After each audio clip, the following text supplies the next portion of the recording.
Hello, hello. Man, y'all couldn't hear us. My wife is killing me. Welcome.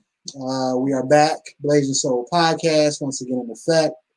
What up, though? This is Marcella Robertson with my beautiful wife, Nipple Porn Robertson. Thank you. Once again, here to bring current events, here to talk about just the general state of our country.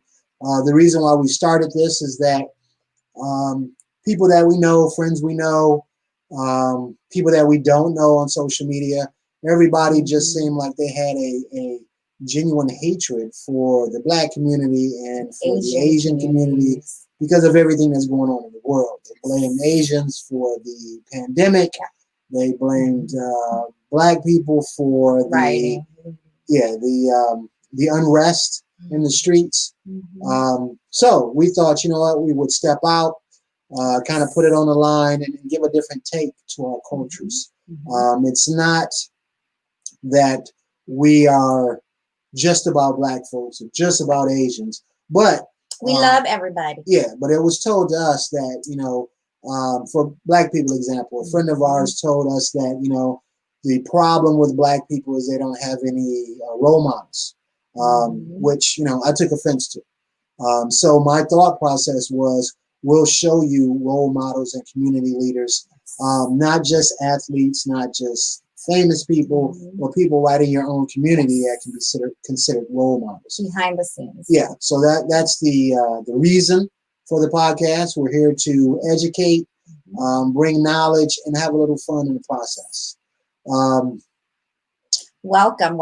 And thank you for all of our supporters that have been on the show. Sorry about last week. I forgot to put public and I was getting all sorts of messages like, we couldn't see you. I had it on private and so we were live, but not everybody can see it. So hope you guys all join us today. Make sure to love and share, and so we can get some engagement. Tonight we have a very special guest, Omari Barksdale. He is a community leader, activist. We're so excited to bring him in. He has a Black mobile museum. I cannot wait to hear all about everything that he is doing to give back to the community. So make sure you guys get engaged. Make sure you guys share and show him some love. So I'll have Marcelo introduce Omari. Yeah, this is a little bit personal for me because this is a college friend that has done so much after college. Actually, during college as well. I do remember his poetry episodes where he would, do poetry and things of that nature. But he has furthered that and so much more after college. So let's please welcome in Omari Barksdale. What can I say? Activist, political leader, poet, museum owner or museum manager. Man of all talent. Without a doubt. What's happening, Omari? What's happening? Don't forget, founder of Black Leaders Inspiring for Critical Knowledge. Without a doubt. Founder of Black. They may break one, but they can't break us all. I know that's right. That's right. How you doing today, big fella? I'm doing well, doing great. Good. Well, let us just get this out the way beforehand, but happy birthday. It's your birthday. Yes, happy birthday. A young 21-year-old. That's what I'm talking about. You just finished college 5 years ago, right? Yeah. No doubt. It just so happens that the podcast fell on my birthday this year too, on the 11th. So it's kind of fun. When was that? It was November 11th. November 11th. And I surprised him with a gift. I don't know if you saw that one. Oh, you would love this. You probably seen my post, but she surprised me with a trip to Egypt. Yeah. Oh, man. I want to go to Egypt so bad. Hey, since I was 18, this has been like, that was on my bucket list. That was on my dream list. So yeah, she surprised me with that. That's what's up. We get a candlelight dinner going down the Nile one of the days. So that's what's up. Yeah, I almost got to go with the archaeologist, Dr. Nubia, a few years ago. It just didn't happen, but I almost went on an archaeological dig, and that would have been just awesome. Yeah. Without a doubt. So we want to kind of get into, first of all, The reason why we brought you on is, like I said, one of our focuses of the show is to outline community leaders, local role models, not just, people you see on TV, but, the person that, or the people that had made the comment of, well, there's no role models out there. That's why the Black community is where they are. Not to go off on a tangent, but that struck a chord with me. We got into a deep discussion. I was not happy with that comment. But this is how Blasian Soul was born. But instead of, just having a battle of words, I thought I would step up. Me and my wife would step up to the plate and show people exactly that we do have those things in our own communities. Yeah, no shortage of it. No shortage at all. Especially with the plight that we've been in, we can have nothing but people who we've seen overcome things and overcome obstacles to be where they are. So, bruh, you are an activist. You have thrown your hat in the political ring at times. Once again, my wife was very interested in the Black History Mobile Museum because that just sounds like a original idea. It's very original. I used to remember when the book depository used to come around to Detroit schools, and the van would pull up and you'd go and check out books and stuff like that. So it just seems kind of cool that it's a nice twist that you have authentic Black history within the confines of your mobile museum as well. So why don't you let's start out with the activist portion. You've been a speaker. I got a list here because, man, you've done so many things within your life. You've been a speaker, a poet. Can you talk about what you've done as far as activism is concerned, not only with just your time, but also with your poetry, because that's an art form. So, and that's why I usually let other people write my bio, because I don't like the word activist. Okay. But I don't say that to demean the word activist. No. I say that because the activists I know don't, many of them don't sleep. Right. They are tirelessly working in the trenches at a far deeper level than what I do. But what I have done in that vein spans from everything to, as you know, in college, starting an organization called Black Leaders Aspiring for Critical Knowledge with 7 of my brothers. Starting an organization at Ferris that protested the at the time the president of the university, Cedarburg. I went on to work at the Detroit City Council, at which time, and as a poet at that time, I was doing a lot of stuff connected to the council work, but it was anti-war during the George Bush era, a lot of anti-war stuff. A lot of in Cobra, working on reparations. That's telling to me, because at times you have been critical of the political leaders out there and what they promise versus what they actually do. So for you to be a legislative researcher and to write for political figures, that seems a different road, considering that you are, with good reason, but you're very critical at times of political leaders. Yeah, I've seen political figures do a lot of very disappointing things when the doors are closed, and that's political figures on all levels. Right. I've seen political figures completely disregard the people, and not even discuss the impact.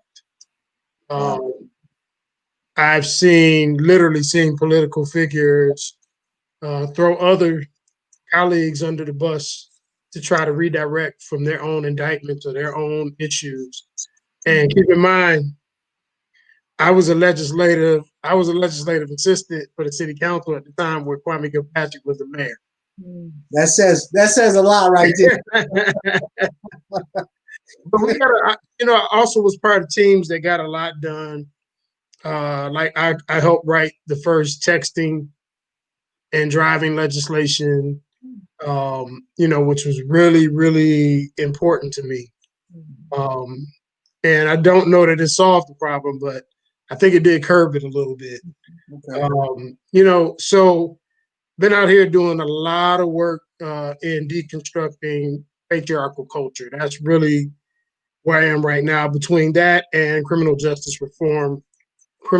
system reform work those are the two babies, the twin babies I have in my arms right now, working on both of those tirelessly.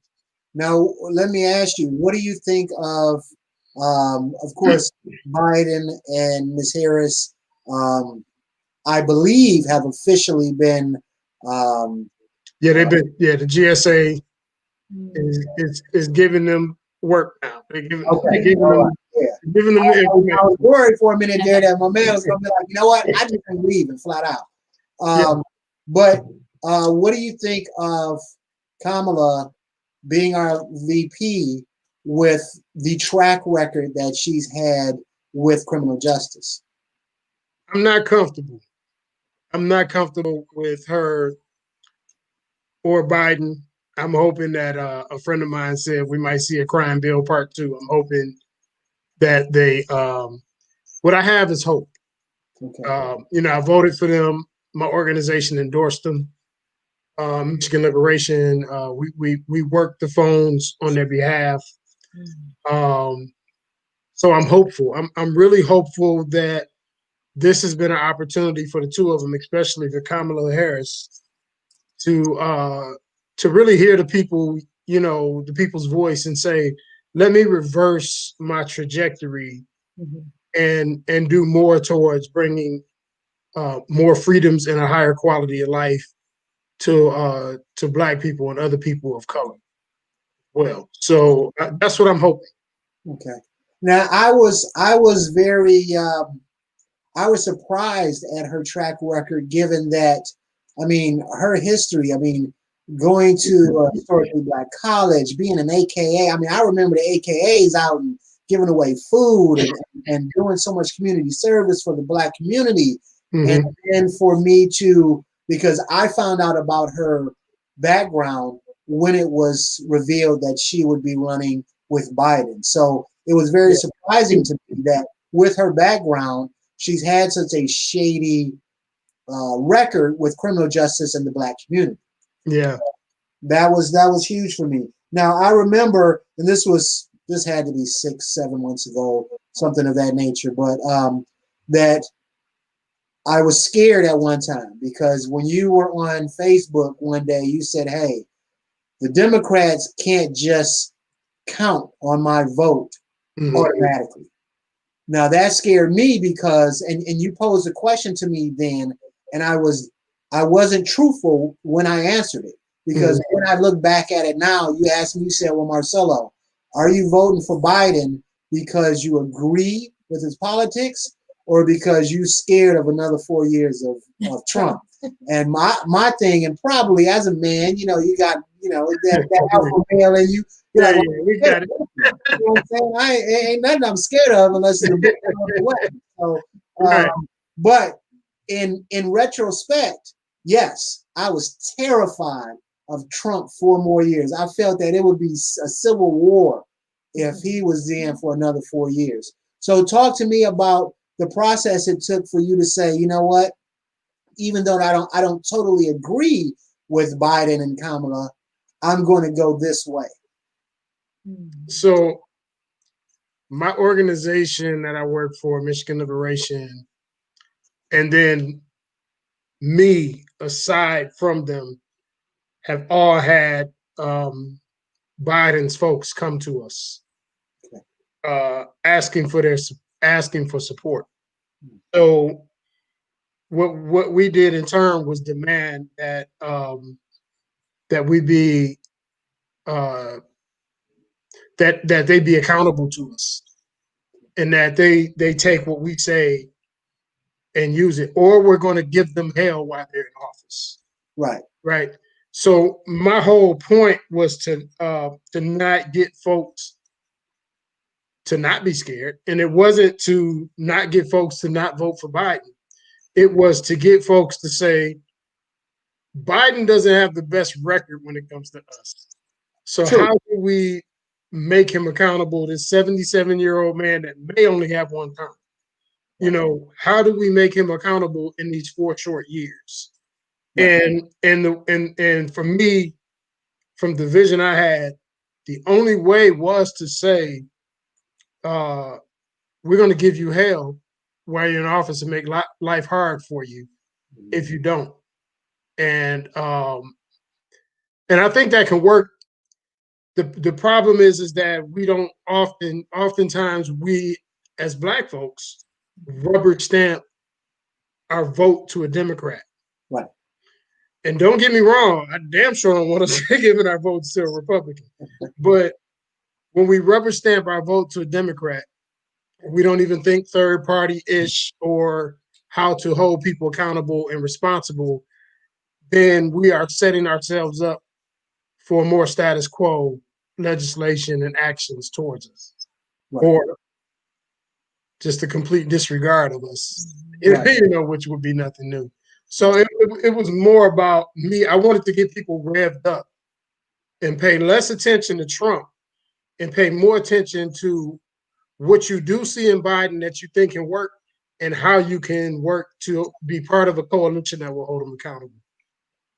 What do you think of the last minute endorsements of people like Lil Wayne, some of them other guys? I'm an old school cat, so I don't know some of them guys, but like 50 Cent, Lil Wayne, Cube to a lesser extent. I won't say that Cube endorsed Trump, but he was kind of open to go either way, so to speak, depending on what I heard from them. What do you think of those things that popped up at the 12th hour? For one, I think Lil Wayne is an idiot, so I don't know if I should really. No, he been mad for years about his contract with Baby, and his answer was, "Well, I didn't read it." Well, if you ain't read that, you can't tell me that you went in there for a couple of hours with Trump and understood everything that was going on. Right. Yeah. So I'm more concerned about the 50 Cents and the Ice Cubes because they have media influence, right, as far as control over production, and they can direct their voices a little bit more. 50 said he was joking, you know. Man, that's a hard joke. That's a hard. He's not a dude that I see as having a lot of scruples and morals, you know. And the way he talks about women, it's hard for me to listen to him anyway. Right. So I'm hoping people don't look at 50 as this great intellectual that, you know, Cube. I kind of rock with what Cube did, right? Only because he was saying, well, these are the things we need. We need economic empowerment to realize political empowerment, which is something, you know, my mentor, Dr. Claude Anderson, taught me, you know. So, and really, we should be saying whoever is going to get on board with us with a contractual promise, a contractual covenant, we're willing to listen to him. Okay. But his problem was, for one, he didn't incorporate enough other leaders. Right. You know, he didn't have enough people standing by. He didn't have a coalition. Right. And if he had that coalition, Donald Trump would not have been able to co-opt him in the way he did, or co-opt his message in the way he did. Right. I believe that I said the same thing. You know, it doesn't have to be political figures, but brain trust, like Michael Dyson and people that you could bring in. Here's a problem I had with Cube, though. If this would have been done 6 months ago to lead up, I would have had more faith. But for Trump to say, first of all, he has a platinum plan. I didn't like that, first of all. He'll be like, I got the spinning rims plan. You know what I'm saying? The fat gold, the Dookie chain plan or whatever. So I didn't like that. But there was no way for us legally to hold him to that contract, because as a president, you can't legally bind him. Now, he can make a promise that he's going to do them, but there's nothing that we can make him do them. So my thing is, this is his last presidency. You only get 8 years. So after he was elected, he could have been like, "Oh man, because of the pandemic and because of this, I don't have that $800 million to give y'all." Yeah. And or in true Donald Trump fashion, he could have said, "I changed my mind." exactly, and we would have had no recourse because So my thing is, because it was right before the election, and this man has lied to our faces before. I just didn't have faith that what they were saying was what they were truly going to do. So that's it was no way to do it, and I think it was good that maybe he started the movement as soon as he got the idea, which may have been too late, because really we would have had to see some things codified in language and guaranteed on paper prior to the election, that are in motion, whether Trump is in office or not. But I think Cube should have used this as an opportunity to educate that going into the next election cycle, should be our demand. So I think he tried to hurry up offense, and the game ain't football. Right. Now I do agree that now is the time for us to hold them accountable, because you got 4, but that don't mean you're gonna get another 4. If you don't, do some of the things that we've asked for. This is where the work starts. Like I saw a lot of people shaming people about how they vote or if they vote or not. And really, I hate to demean or diminish the vote, but the vote doesn't mean, it's like that saying about faith, like work, faith with no work is what I forget how the saying goes, but I know what you're talking about. So it's like your vote with no work behind it. It's nothing. No, it doesn't have as much value as it does if you say, okay, this is day 1, January 20th. Well, actually, now this is where we start putting the pressure on. We got you in, bro. Right. It's just, we got y'all in. Right. Show and prove. Right. No doubt. What do you now that I guess it's over? What do you think? I've seen some posts where every sitting president that's alive has endorsed that it was a legal election. Every sitting president alive has said that the way Trump has handled himself in the president's seat has been, embarrassing to say the least. What do you think about the prolonged transition of Trump? Because this has never happened before. I mean, there's been some grumblings, but no one has basically said they're not going to concede until it's almost forced upon them. So what is your thought process? So the closest thing that I could think of that we had was Gore and Bush. Yes. Which is not the same. Not even close. It's not the same thing, right? There's definitely a lot of criminal stuff that has happened. But I'm less concerned about the legalities and him not conceding, because I don't think any of us expected from the day he got elected in his first election. I think we all were prepared for him to not concede if he lost the next one. I can agree with that. Like, I think we all felt if he did 8 years, he was going to try to find a way to do 10 years. Yep. So it's he telegraphed that pass to us like all day long. We knew what was coming there. I'm more concerned with how much I didn't realize how vastly stupid Americans are. Like, how many people can follow Donald Trump and he can make all these statements with no facts anywhere in sight, and people just, cape for him like crazy. People are really supporting him through obvious, like, blatant lies. Yes. And even his own party is saying that these are not real things. Right. So I'm kind of nervous about the way he's getting people to drink Kool-Aid. Yeah. Because I feel like this isn't his last trick. Okay. You know, I feel like he may run again or push his son to run again, or he may push for a separation of the Republicans and create a Trump party, a third party, which will work in behalf of the Democrats. Right. Because, you know, they already lost the Tea Party portion of the Republicans. Yeah. So in that way, it would work for us. But in the way of violence and hate crimes, I'm nervous about the possibility of those things increasing significantly over the next 5 to 6 years.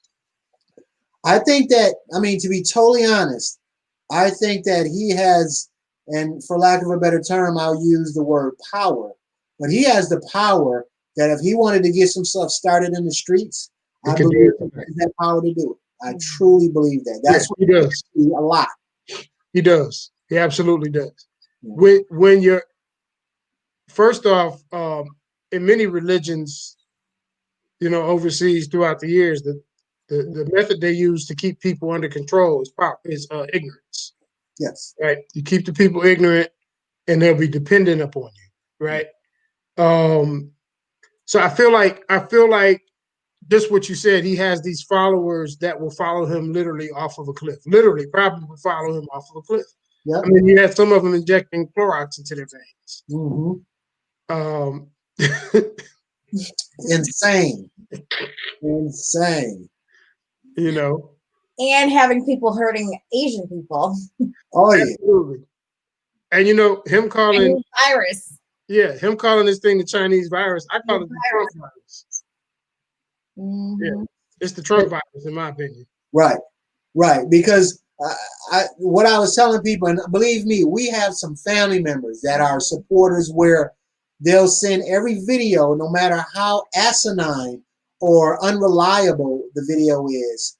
See, this is what really happened, and he put a bug on the ballot so they can track him afterwards. Do you know how many crimes you would commit if you tried to bug your ballot form? Yeah. You don't want to hear it because Trump is this great guy, and you know what I'm saying, he's the Messiah come back. I mean, it is he told people to vote twice, man. Yes. which is insane. Dude. Well, I saw something last week which caught my attention.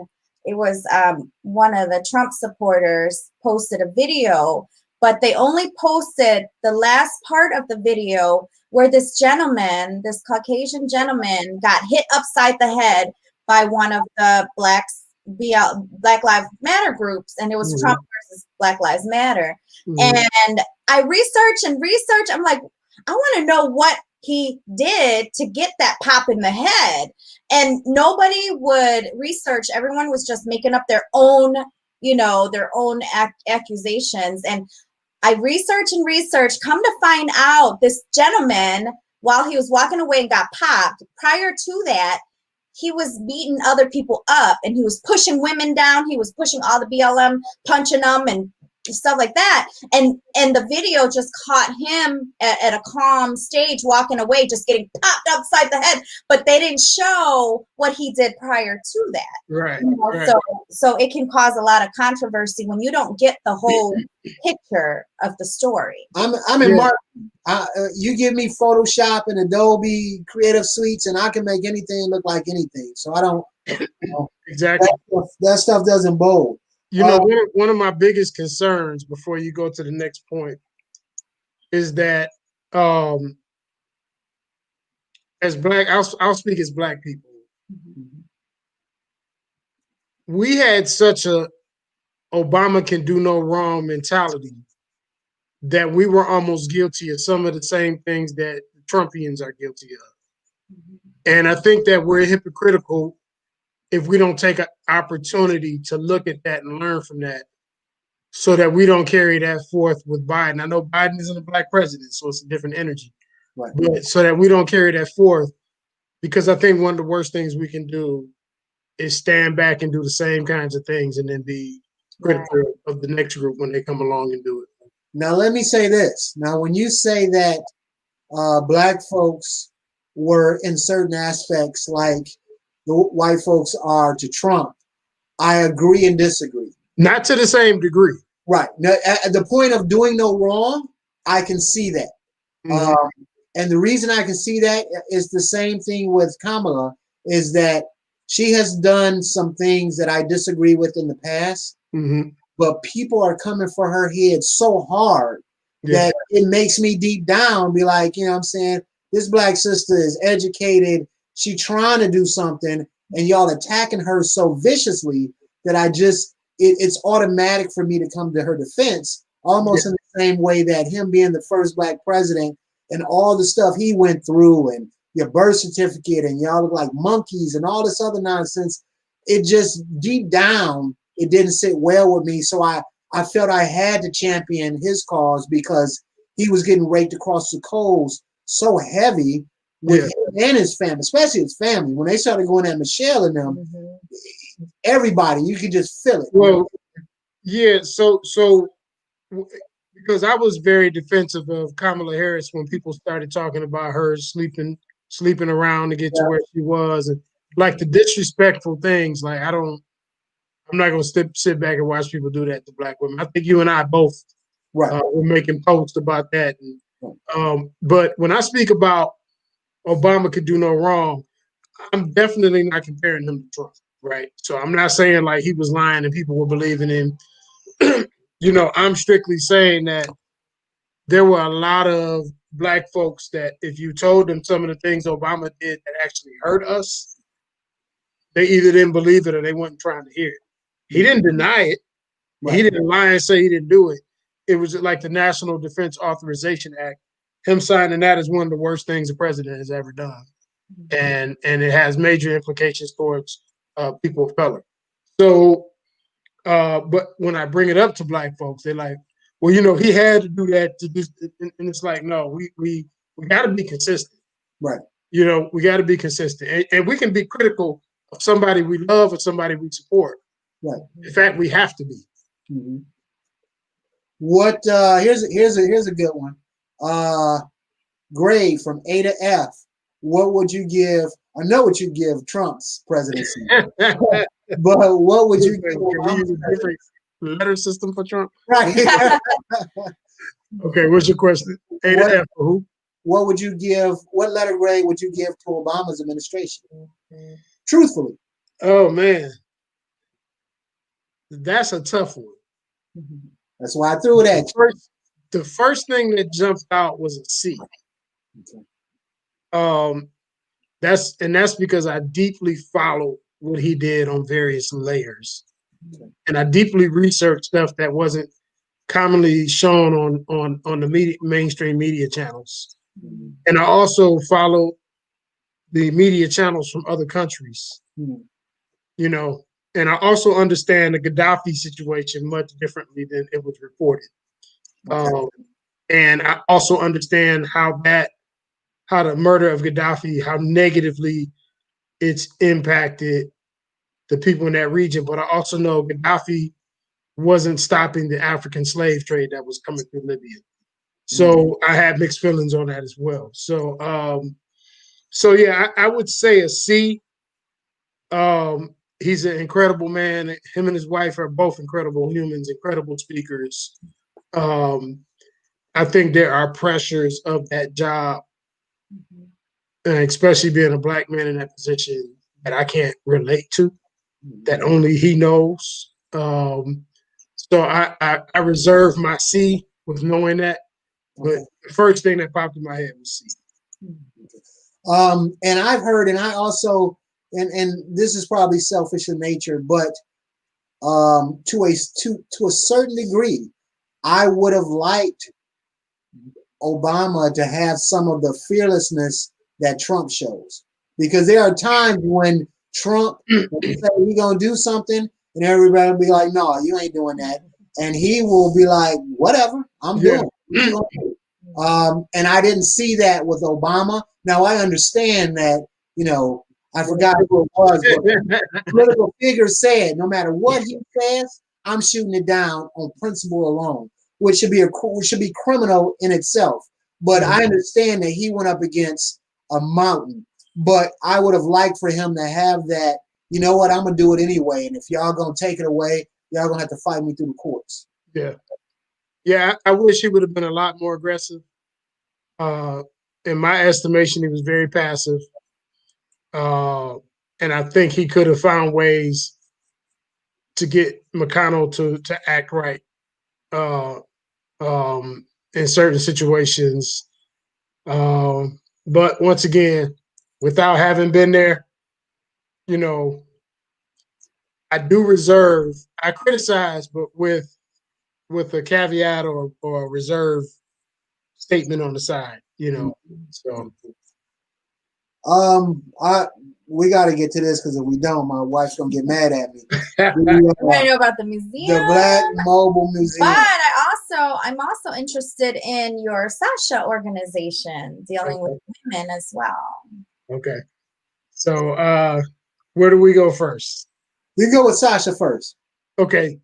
So Sasha Center is an organization that stands for Sexual Assault Services for Holistic Healing and Awareness. So my brilliant friend and mentor, Kalima Johnson, called me up one day. We were both poets. She was a rape survivor advocate for the police department and I believe in hospitals.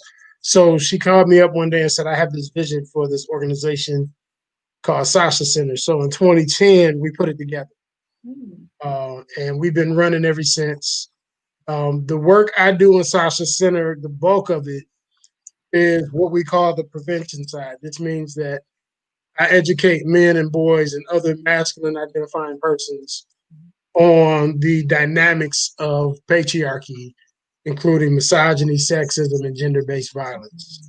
We also get into consent, nonviolent bystander intervention.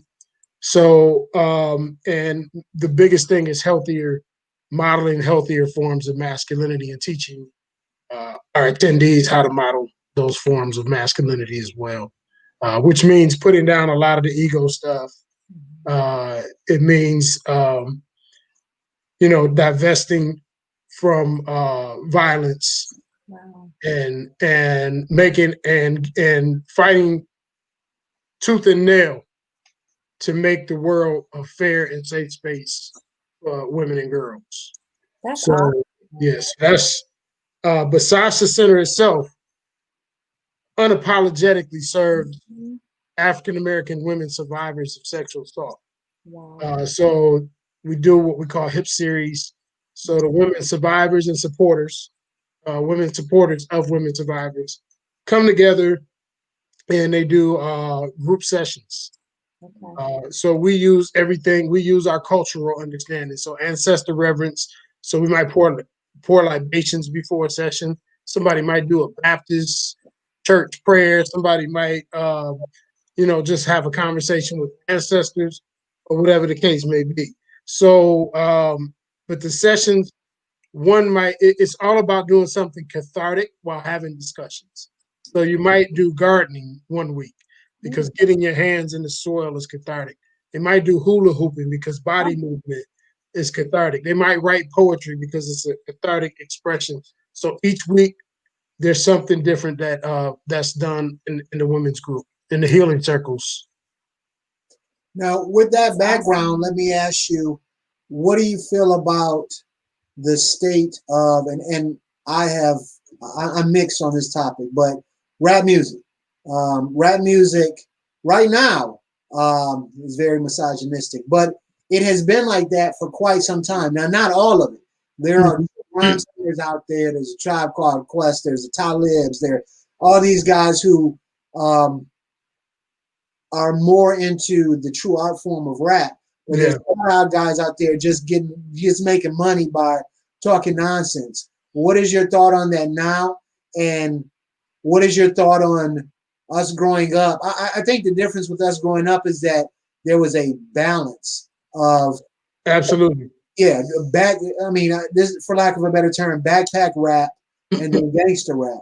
While as now everybody knows that you make a hit record cussing, talking about women, and if it's a club banger, you pay. What's your thoughts on it? So when we have these conversations, because I have a conversation like this like every week, always challenge men to go back and listen to what we consider conscious hip hop.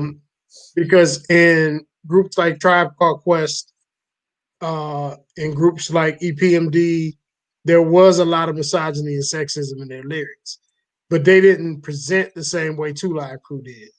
They didn't present the same way Too Short and Snoop Dogg did.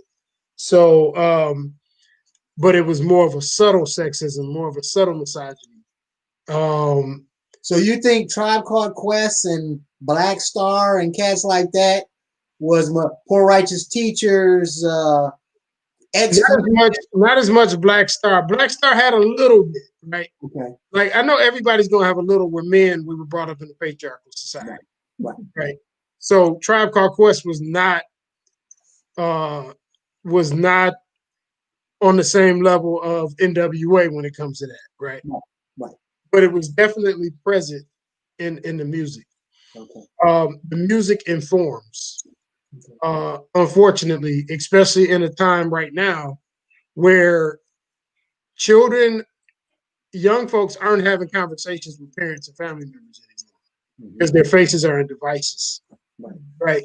So what they're getting is they're being informed by their peers and what's on social media, right? Or what's in their streaming device, what they're listening to.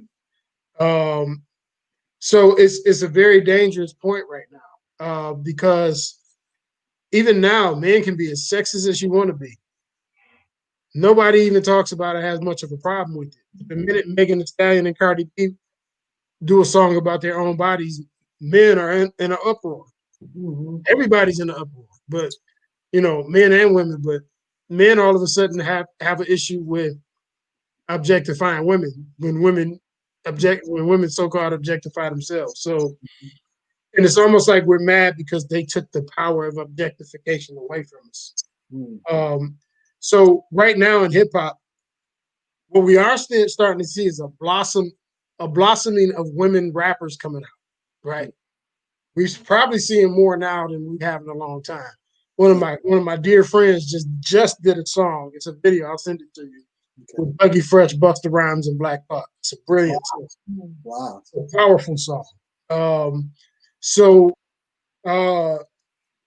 But what we need to do is facilitate those women's voices, because for so long hip hop has oppressed women's voices. I could tell you, just having the work in the music industry that I've done, I can tell you many stories about women rappers who probably should be on top right now, but every producer that was worth their salt wanted them to sleep with them in order to get their album done, or whatever the case may be. So, or in order to put their stamp on them. So we've been marginalized and oppressing women in hip hop, not so much visibly as far as the women artists go. It's a lot more visible when it comes to just the women's body and women in general. But we need to start to turn the curve and go a different route on this. And I think that we're at a good space with so many women rappers, Rhapsody, Megan Thee Stallion, Cardi B, so many women rappers coming out right now. Because remember, for a long time, we hadn't seen a new woman rapper other than Nicki Minaj. That's true. So, but it is very dangerous. The sexism and the misogyny, it informs our little boys, it informs our young adults. And unfortunately, what is informing them is you have the rights to women's body. You have the rights to be the sole narrators and the narrative controller of women's bodies. And you have the dominance, the physical dominance of women's bodies. So, and this leaks over into professionalism as well. So we're at a very dangerous point, but we're also at a very hopeful point with women rappers coming in, Rock, and I mean, it's just so many dope women out right now. Right. Definitely. We're going to move on to the mobile bus, but before I say that, let me ask you, have you heard Bus's new? Love it. It's a lot of misogyny on there, though. No. It is. I have to listen around that stuff as a person that loves the art. but it's one of the most brilliant albums that has come out in a long time. Man, my wife is like, "Are you still listening to that again?" Hey, the way he integrates Minister Farrakhan in it, and some of the messaging, the purge, which kind of gives a voice to the riots that was happening. Yeah, man, it's the best album I've heard in a very long time. I will say that. Yeah. Okay, let's go on to the bus because my wife, she was asking me all these questions, and I was like, I don't know. Yeah. You got to ask her. Shout out to my brother Jay Electronica. He just got nominated for a Grammy. Oh, did he? Yeah. Wait a minute. Now, is it for the one that he came out with alone, or is it for Jay-Z? Yeah. With Jay-Z. With Jay-Z? Yeah. Yeah. Okay. Am I wrong for saying that I kind of like the one by itself than the one with Jay? I mean, first of all, Jay, my guy. Right? In my opinion, that's number one as far as a rap, the rap guy, so to speak. Just for the lyrics have always been tight, and the longevity is ridiculous. Oh yeah. So Jay is my guy, but it just seems on that album, Jay Electronica almost tried to vibe with Jay instead of doing his own, because when he does his own, I mean, he came out 15 years ago, and we've been waiting since then with when he did Exhibit C and all that stuff. I'll explain offline. Okay, all right. Everything that happened. Jay is my brother, and we've worked together. He produced on my first album. You know what I mean? So we came out the same production team. So I'll give you some insight on it. No doubt. Not that, like I said, he dope. It's just, man, I had waited so long to hear Jay because it was, 8-10 years in that time span. Yes, right. So when he finally came out, I'm like, what? There's a real album, a Jay album. And then when it came out, even though Jay-Z wasn't a headliner on the album per se, he was on every cut. And that kind of threw me. But then when he came out, I'm gonna just give you a little context before we move to the next point. Okay. So he came out with the album in March. Okay. His mother died right around this time last year. Oh wow. So there was a 40-day, 40-night urgency that he woke up with. And he was already in LA with Jay-Z. And he said, help me push, what can I do to help you push this album out? Get these 40 days, 40 nights done. So it just kind of organically happened. Right. That makes sense. I mean, and, hey, if you gotta have somebody to rock with you on tracks, can't do worse than that. And there are a lot of people who can get Jay on that many songs that drop. So that was impressive right there. Yeah. All right, let's get to this mobile Black or African American museum. Tell us about that. So I have to start with Dr. Pilgrim at Ferris State University, who has the Jim Crow Museum of Racist Memorabilia. That's nationally recognized up there. Yes, nationally recognized. It's at Ferris State University in the basement of the library. So he was a professor, and he used artifacts sometimes in his education. And Dr. Khalid El-Hakim, that's his name now. We went to Ferris. He went by Stanley, right? Stanley was in his class, and he got inspired by Dr. Pilgrim's collection. So he started making his own personal collection. He eventually went to the Million Man March, and the charge at the Million Man March was to go back to your communities and create something, do something. And he said, well, I have this collection. Why don't, he thought back to when we had the Charles H. Wright Museum was in a mobile home. Yeah. Like you said, we had the bookmobile. So he decided to make it a mobile museum. So we started off, we have the same team today that we started with. Oh, wow. Which is Dumini DePorce, amazing guitarist from Detroit. Dr. Khalid El-Hakim, who's the founder and curator. Professor Griff from Public Enemy, and myself. Wow. Yeah. So we've been together on the road for 17 years now. We have we probably have around 9,000 artifacts in our collection. Each exhibit is about 250 pieces. This year we grew so strong, we had 3 exhibits on the road at the same time. Wow. Each year Portland brings us to town for January, the whole month. Oh, wow. So I was hopping in and out of Portland. Khaled was hopping in and out of Portland. We had 2 exhibits in Portland. Wow. I literally was in somewhere between 12 and 15 states, some of them 2 or 3 times between January and March 10th. Wow. So this year we completed about 60 exhibits by March 10th, and we were on target to do closer to 95 exhibits. Wow. So a lot of universities around the country bring us out. A lot of K through 12s, some community organizations, and we have different themes. So one of our themes is called Necessary. Our first 2 exhibits always start out with slave memorabilia and racist memorabilia. And then we get into a storyline. So Necessary, we go through Reconstruction, civil rights, Black Power movement. You know, we show Dr. King a little bit, but the center table is Malcolm X. All right. So everything that happened before Malcolm that made Malcolm. And then after that, we have like the last poets, Nikki Giovanni, hip hop artists, stuff that was inspired by Malcolm. So that's one exhibit. We have a women's exhibit. We have a Dr. King exhibit. So, you know, we have a few different themes.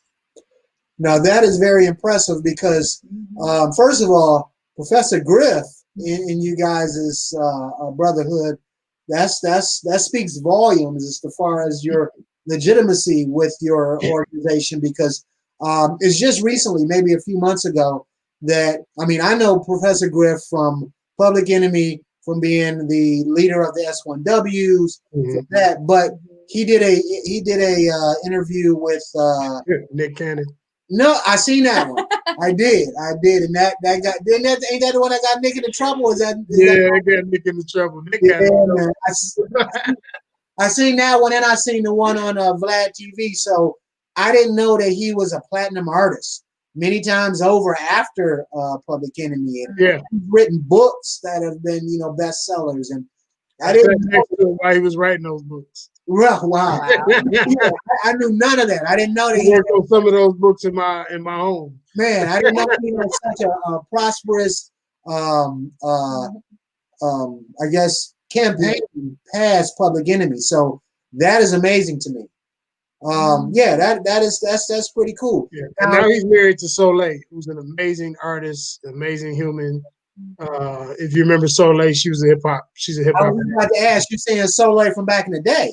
Yeah, she was married to Genuine for a little while. Yeah, right. Yeah. Wow. So, and she's a master yoga instructor. Excuse me, it is my birthday. The phone is kind of doing some things. Happy birthday. Lindsay is on here. I saw a couple other names. Yeah. Baby. Yeah. But that's pretty amazing. Now, let me ask you this. And if you give me the information, I'll put it on our various platforms as well. But what if there's a teacher or a principal out there that wants to get into your schedule with the mobile museum? They can contact me direct. Okay. And we do 10 table exhibits, 6 to 8 foot tables, 10 tables. Right now, obviously we're not doing anything physical. Anything we do right now will be virtual. But they can reach me at info@omaribarksdale.com or at 313-595-7614. Either one, just call me direct and we'll get it set up. Yeah, we have a lot of education professionals that watch. So we are hoping to get you guys more exposure. Do we have so we've been in like 36 states. We've done hundreds of exhibits. That is so amazing. Yeah, it's been great. It's been a great ride. That kudos to you. I mean, thank you. 17 years. But I before we go, I did want to, number one, because it seems like the pandemic is getting worse again, and you know, there are more people dying than ever. This is something very close to you because your beloved sister passed away a few months ago from COVID. So we want to give recognition and remembrance to that. I remember when you put up the fund for your sister and donations so that you could donate to other causes. We were first in line to donate because I lost my father in July. So I didn't know that. April. I'm sorry, April. Yeah, and I lost my uncle last week to COVID. Yeah. Oh man. So and your sister was super young. Yeah. So she was my older sister, but she looked younger. She looked younger than me. with the gray hair, we look, you know, we're older now. I was so sad, and I saw it on the news, and that was my big sister. She was that was my girl. She had 4 children. 2 are grown. Well, 3 are grown now. Wow. So just the baby girl's 8 now. Oh wow. And you know, I lost a lot of friends. The day after my sister, I lost my buddy Marlo Stoudemire. I lost Roy Lawhorn and so many other people. I think I knew 20. I think I knew people 22 out of the 23 following days. I knew 22 people. Wow. This thing is serious. Some people take it seriously, but. And unfortunately, I looked yesterday, and in the country, we lost 2,100 people. Yes. Now, when you think about that, I think it's something like 4,000 babies being born a day. And we're on the pace to lose more people than we're gaining on a daily basis real soon here. Yep. So I keep telling folks, like, I hate to be away from my family right now during these holidays. I can't do it. I don't want to jeopardize anybody. We have to really, really, really buckle down. And I know we don't want to because we just went through a long phase of it. But I want everybody to live. I want to see y'all on a yacht somewhere, on the beach somewhere where we can not wear masks anymore someday. But we got to get through this right now to get to that point. And see some more birthdays. Absolutely. Speaking of birthdays. So check this out, young fella. What's that? So, you know, so we could have another birthday next year. And so absolutely. Can still be here. And, you know, today, with it being your birthday, we have a special message for you. Oh, okay. All right.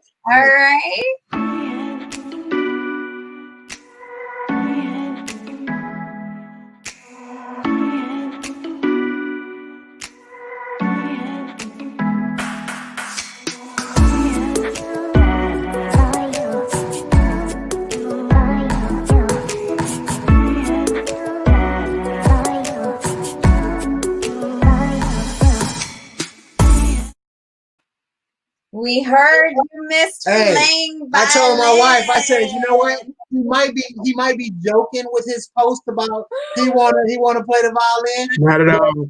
If he does play, you got a violin coming. We just got to get your address. Your shipping address. And I said, if he lying about playing a violin, no, man. He gonna learn this year. No, me and my sister both. Like I say, my sister's name, Nikki Barksdale. We both played. I learned all the strings. I played all the classical. Yeah, and I miss it. I really, really miss it. Oh my gosh. I played violin in 3rd grade, but I took a couple lessons and that was it. My dad was so mad. We were already poor. And I made him sign me up for this expensive violin class. And I did like a couple lessons. And I was like, yeah, that is. I was all in. I was composing at the age of 11. Wow. I played with the Detroit Symphony Orchestra twice when I was 12. Wow. Like, I was all in. Well, you'll have to when you get your violin, you're gonna have to play our intro and outro now. That's what's It's gonna take a lot of brushing up. Hey, we'll be here. We ain't going nowhere. Right now. No, but hey, that is a happy birthday gift. Yes. I know it's that's like the greatest blessing ever, right there. I really appreciate it. Thank you. You're Yeah, welcome. and it's technically it's from the marketing company, but it's from me and my wife. We seen that was like it'd be great. It's your birthday, so that is just our way of saying thank you for all the service that you do, bro. And 3 years from now, I'm going to play at Ferris at a homecoming. That's what's up. Ooh. That's what's up. 3 years from now. I'll be there. I got to get I know it takes a while to brush up. So 3 Your years. 5-year reunion. Absolutely. And I'm gonna thank both of you right then and there on that stage. Yeah, that definitely. But off air, send me your address so we can send it out to you. Like I said, we already got it. We just gotta give the address to send it out. But bro, thank you very much for taking the time to be on our podcast. We truly appreciate it. Very informative. You have a background that most do not. Even your homies from Ferris didn't know all of the stuff that you. So for that, we thank you, man. Yeah, I appreciate it. Thank you all so much. It's been it was a great interview. I really enjoyed it. And I really, really want to see your series keep going. So let me know if you ever however you need me to put it out. Thank you. And this is our 10th one. Oh wow, okay. Yeah. We got 1,000 people that's with no advertising. Yeah. It's just word of mouth. It looks really good. It looks crisp. It looks really professional. I like it. Thank you. Thanks. All right, big dog. I'll see you later on. All right.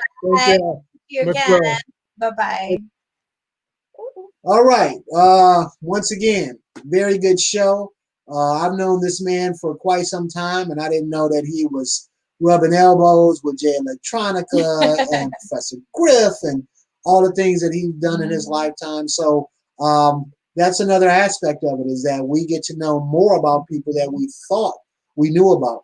But I believe Omari is a living testament to being a community leader and role model. So we do appreciate him coming on. I have nothing else. Do you have anything else, Sue? No, thank you again. Make sure you like and share. And also, if you're watching the replay, like and share. Next week, Wednesday, same time, same place, we have another very special guest in the Asian community. Be sure to tune in. Same time, same place, next Wednesday. Peace out. Lock on. I don't know what that is. I have no idea. That means bye in Laos. Okay.